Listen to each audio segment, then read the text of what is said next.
comments on the economy by eminent economists.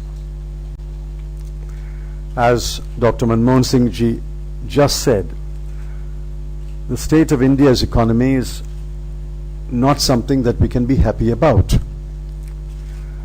The UPA delivered an average of 8.5% growth in the first 5 years. In 2008, the world and India faced a major international financial crisis, yet over a 10-year period, UPA delivered average growth of 7.5%. We lifted 140 million people out of poverty. I think these two achievements are achievements which any government must try to emulate and, if possible, exceed. I have no doubt that every government wants to match these achievements, and I wish the NDA government very well. We wish them well in 2014. We wish them well again, that they should try to exceed the record of growth in the UPA government. They are hiding behind a dazzle of a number called the GDP. That number has been increasingly questioned. It's been questioned on the basis that the base year has been changed. It has been questioned on the wrong choice of deflators, but I don't want to go into the nitty-gritty of that number. But the people of India are not dazzled by that number. People of India are asking hard questions. The first and most important question is, where are the jobs? The second question is, where is new capital investment? And the third question is, how are businesses being helped to grow and expand and employ more people? Therefore, I would urge you to read through this report and go behind the dazzle of a number and ask yourself questions like, what is the gross fixed capital formation? The numbers will tell you it has declined over the last 2 years. Ask yourself the question, where are the jobs? You will get the very discouraging answer that in the month of July, August and September 2016, only 77,000 jobs were created in this country, out of which about 50,000 were in the government sector. That is the figure released by the Labour Bureau 3 days ago. Ask yourself, where is credit growth? And you will get the answer that credit growth today, around 5%, is the lowest in several decades. So there are no jobs, capital formation is declining, credit growth is the lowest in several decades, and yet if the government presents tomorrow a very rosy picture of the economy, I think people of India are entitled to seriously question that conclusion.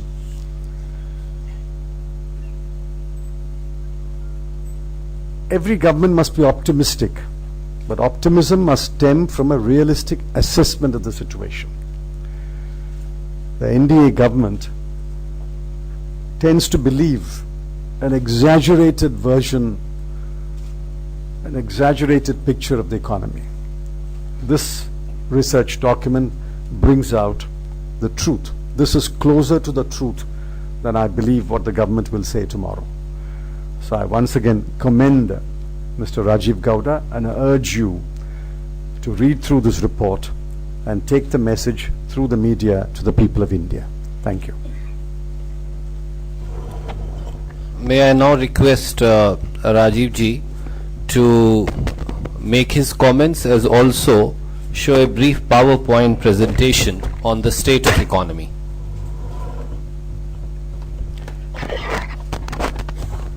Thank you, Randy Bhai. Respected Dr. Manmohan Singh, respected Sri P. Chidambaram, and friends.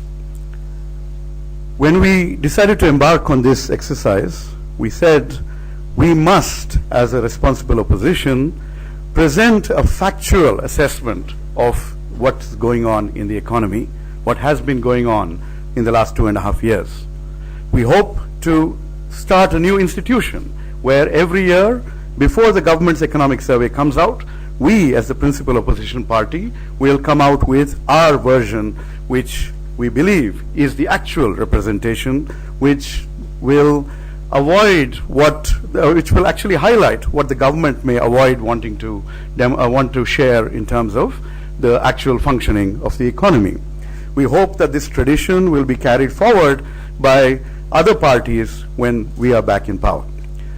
Now, coming to the actual real state of the economy, I'd like to go through a very quick PPT. I mean, the presentation is in about 10 chapters. It's a very, very detailed, data-driven analysis of what's going on. I will just take you through the highlights in a small narrative. Is it on? Okay, go ahead. So we normally talk about a fiscal deficit. We talk about a current account deficit, but the most crucial deficit facing India is the job deficit. Every year we have crores of youngsters entering the job market, and the real challenge for us is how are we going to get them jobs, give them a chance, empower them to create jobs for themselves as well. Next. Prime Minister Modi, during his campaign, the BJP during its campaign, talked about providing a job to every single youth.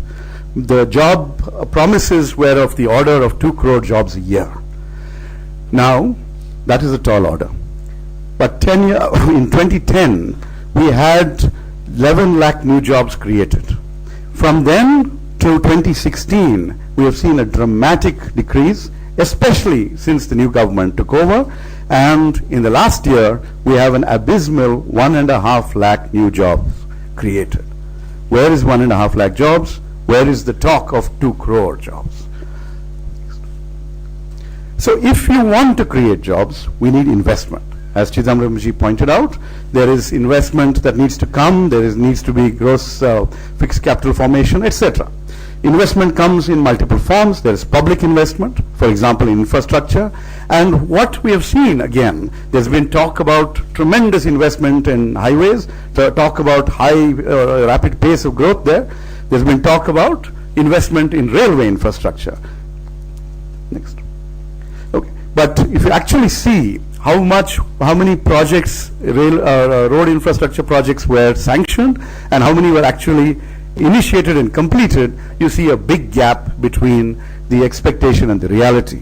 Mr. Gadkari also has been talking about growing roads at a very, very rapid pace, but the reality turns out to be about 6 kilometers a day or something like that. Next. When we come to railways, instead of investing significantly in safety, we are seeing talks about bullet trains, etc. And the sad reality is an extraordinarily large number of derailments that have taken place and cost people's lives this very year, one of the highest on record. This is a result of misplaced priorities and not implementing various reports that have been created, Kakodkar Committee and others on railway safety, which are urgently needed to be implemented. Next. What about private investment? As Sri Chidambaram pointed out, it has been going down tremendously, and you can see the slide there that just shows in the last couple of years it's been abysmal. Credit growth is very, very low, at a very significant low, and gross fixed capital formation is also very, very as bottoming out. If you look at projects, how many are stalled? Projects continue to be stalled both in the government and in the private sector, and this is not something that is that gives us any hope. The new investment proposals, which are just an indication of the interest of investors to go forward, they have been dropping substantially in the last 2 years. There was all this talk about Startup India, that the government will set up a fund that will invest in startups and generate, as a result, crores of jobs for a large number of youngsters.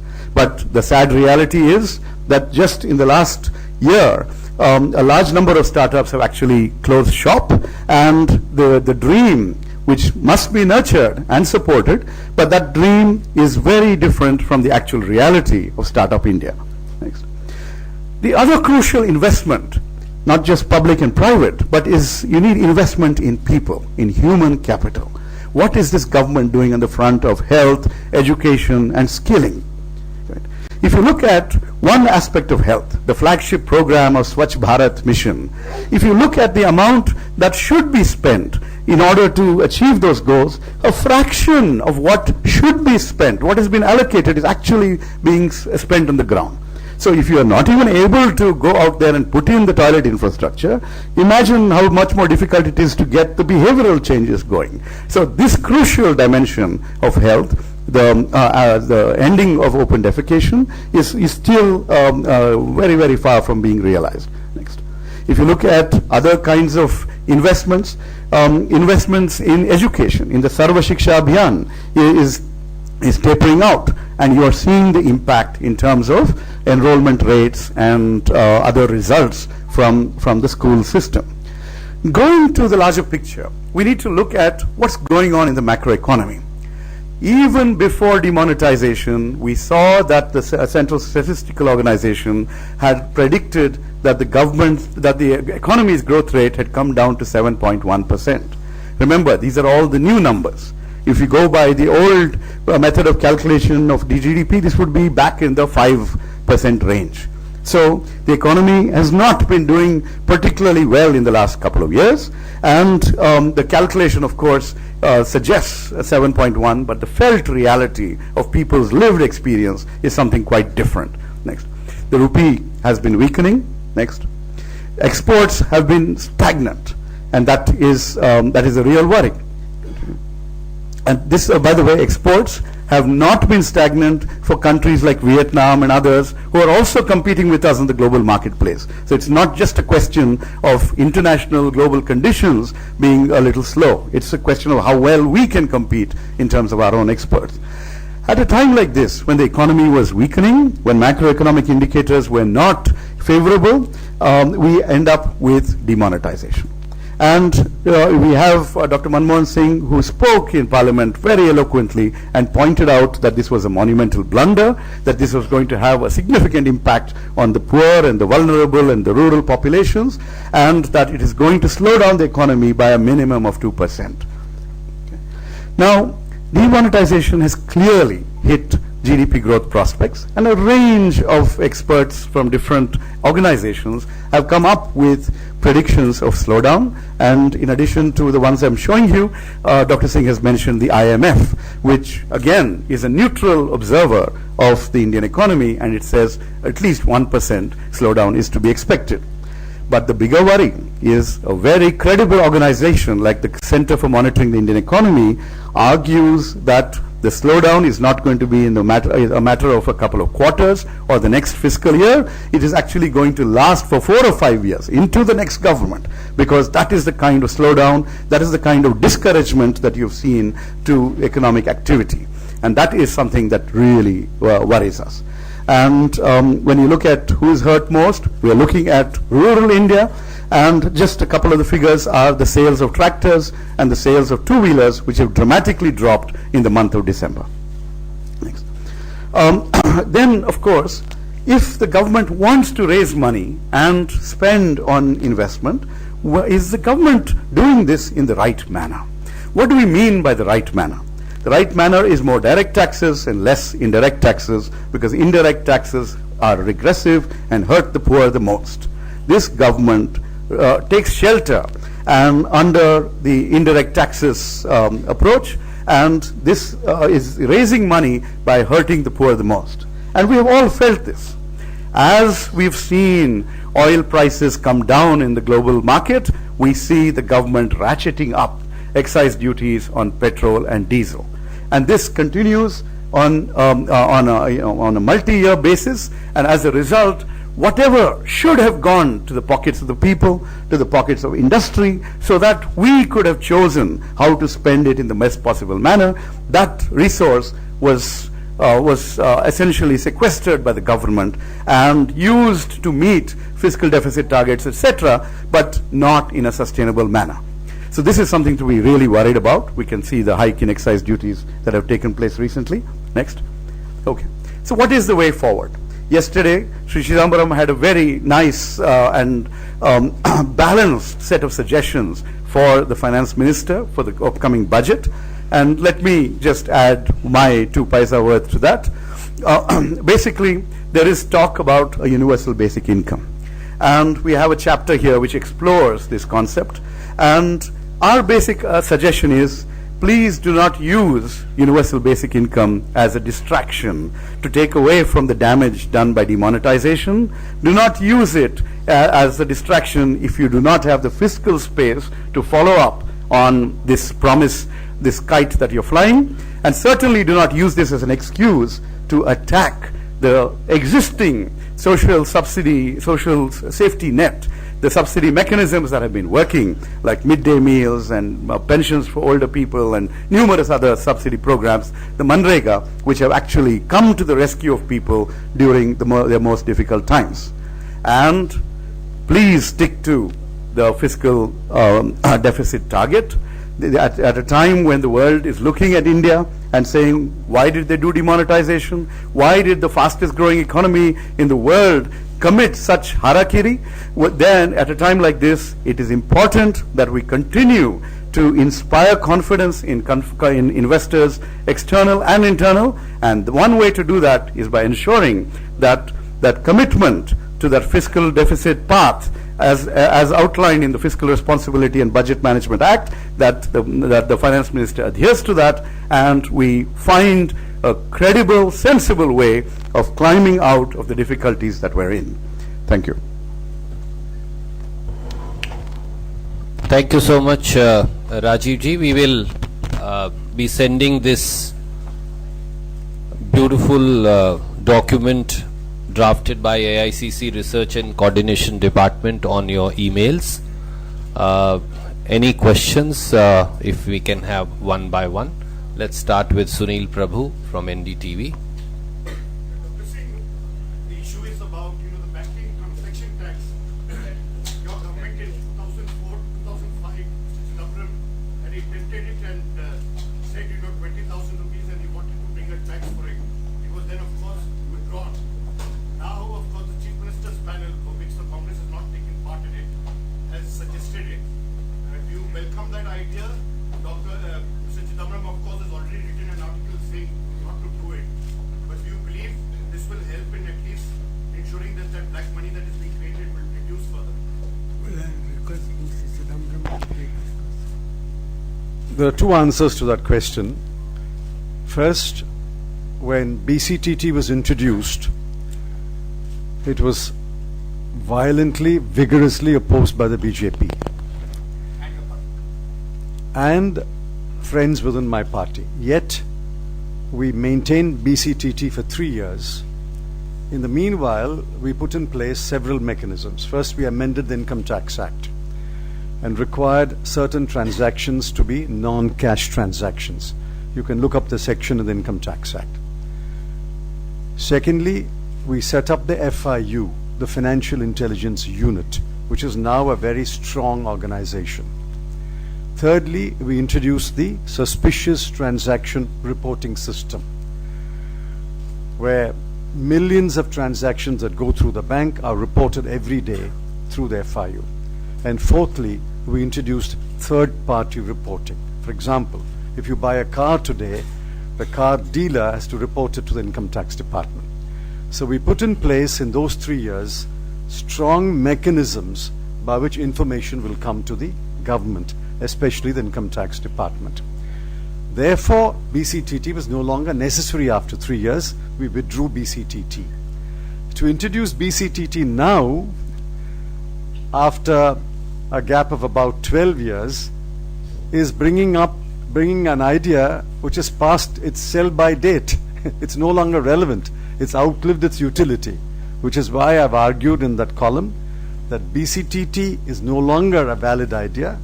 All you have to do is to expand the list of mandatory non-cash transactions and strengthen the third party and the suspicious transaction reporting mechanism. So we don't think BCTT is a good idea in the year 2017. So going by the presentation just before, do you foresee that there will be a cut in social safety schemes like Manrega in the budget and or midday meal, etc.? And secondly, do you think that in the wake of the demonetization move of the government, there will be a more populist budget, which will and the reforms are going to take place? See, the assumptions behind the budget are as important as the policies that are enumerated. If the budget assumes that the economy will grow at say 7 or 7.5 or 8%, that assumption will be plainly wrong. Going forward, we do not see the economy growing at more than 6.5% over 2017-18 and 18-19.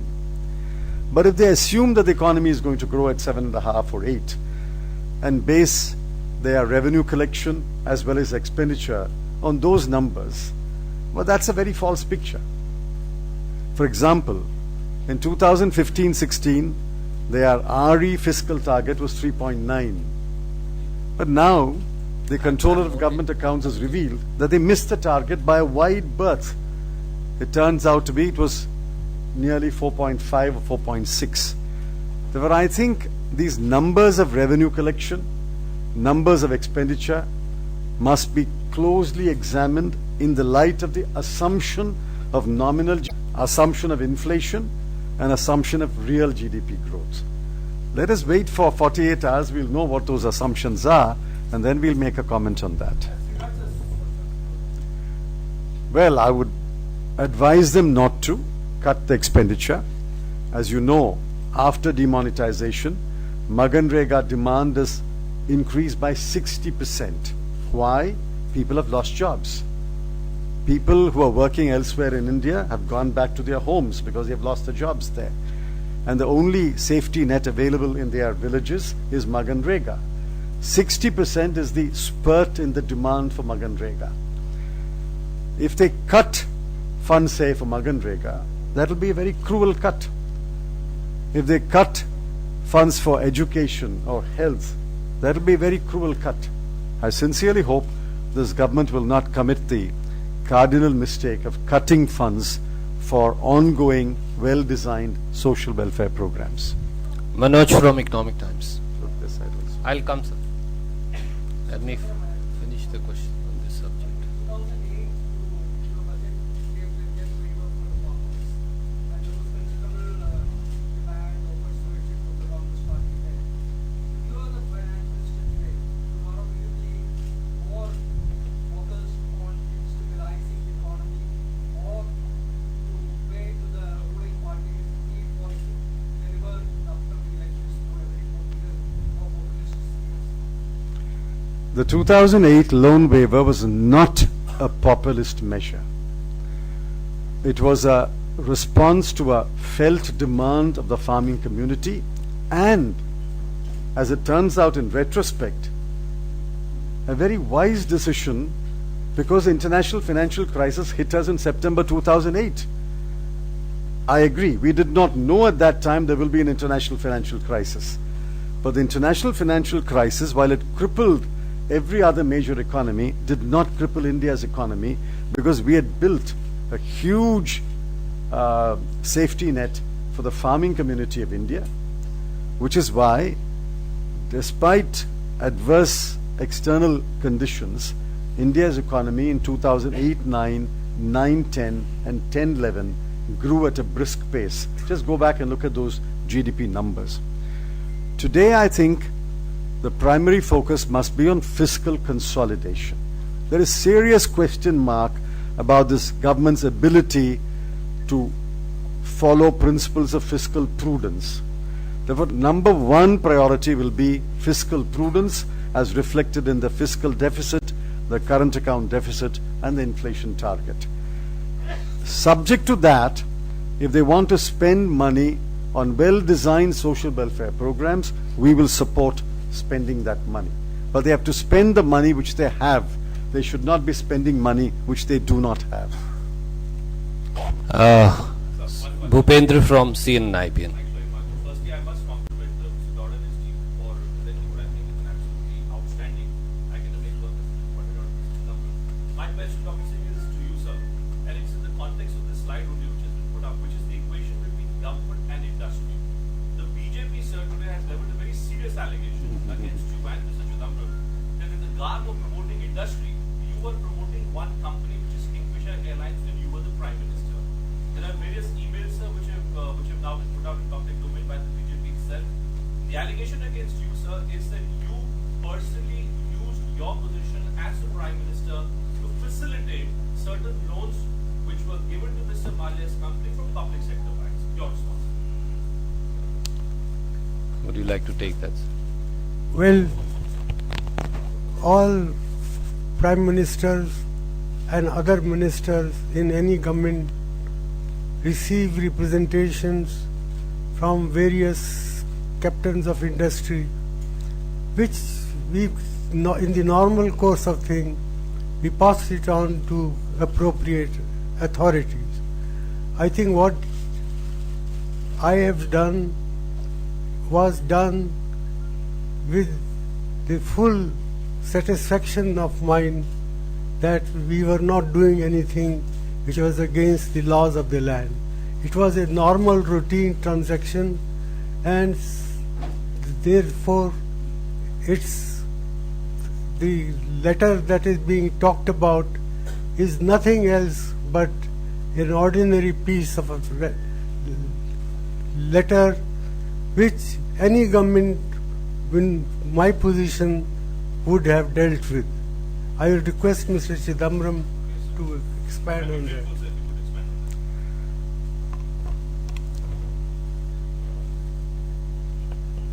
Government, especially the Prime Minister's office, the Finance Minister's office, the Commerce Minister's office, the Power Minister's office, the Road Transport Minister's office, receive hundreds of representations every day. And these representations are not dealt with by the minister. No minister can deal with each one of these representations. They are then marked down to the department concerned, to the officers concerned, who will then take appropriate follow-up action. And there is absolutely nothing wrong if somebody says we want some policy changes, we want some forbearance. If a letter to the Prime Minister's office is marked down to the Principal Secretary to the Prime Minister, and the Principal Secretary forwards it to the department concerned, I mean, this is normal. Please ask the present government whether they have received any representations at all in the last 3 years. Maybe if they say... Can we please just a moment. hear the answer? Maybe Thank if they say that they have received no representations, that would be a very serious reflection of the way the government is functioning. I agree, sir. If I could just make one follow-up. Can we Bhupendra, can we have him complete the answer? We don't know how many other industrialists wrote letters. We don't know how many other industries wrote letters. Associations write letters, CII writes letters, ASSOCHAM writes letters. You are looking at one letter which has been leaked and released. But what about the hundreds of other letters that come every day to the ministries? And may I, the answer is not over. May I also add, I'm issuing a separate statement that should be on your email soon, and I hope CNN IBN, as also Times Now, will take care to play that. We are asking actually 6 questions of the BJP.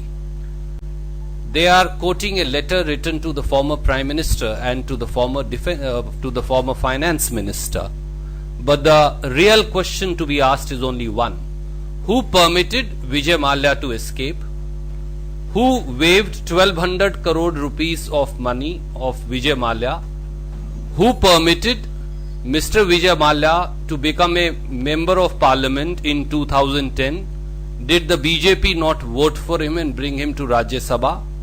Also, is it also not correct that the United Breweries, which is currently owned by Diageo PLC, made a payment of $40 million on 25th of February 2016 during the tenure of this government in an offshore account? What action did Mr. Modi take against Diageo PLC? or United Breweries, particularly for making payment to a person who owed 9,000 crore rupees to Indian banks. And I'm also giving details of US dollar 58 million, another tranche of US dollar 141 million, and another tranche of money of US dollar 42 million paid on behalf of Mr. Vijay Mallya by Diageo PLC, which is a company which now owns United Breweries. That's a question that should be asked of the Prime Minister. So my question would still be with Mr. Chidambaram here, sir. The letter also suggests that there was one written to the Prime Minister's office, that there were also written to the Finance Ministry, sir. Was these letters replied by you as the questions, and was there any sort of a pressure exerted on the consortium of banks to ensure that the loans are facilitated in any manner? None at all. The loans, according to reports in the media, were given in the loan that is under investigation was given in 2009. In 2009, I was not the finance minister. Number one. Number two, the letter you're referring to is a letter written in 2013. The letter which Randeep has shown me does not concern Kingfisher. It concerns United Spirits Limited, which was and is a thriving, flourishing, profitable company. Number one. Number two, the letter does not talk about any loan. The letter talks about an NOC for a preferential allotment of shares. That is capital, equity, not loan. I think before you start over-analyzing the letters, you should keep in mind the distinction between USL and Kingfisher and equity and loan. If you keep that distinction in mind, you will not ask these questions. Thank you. Thank you, sir.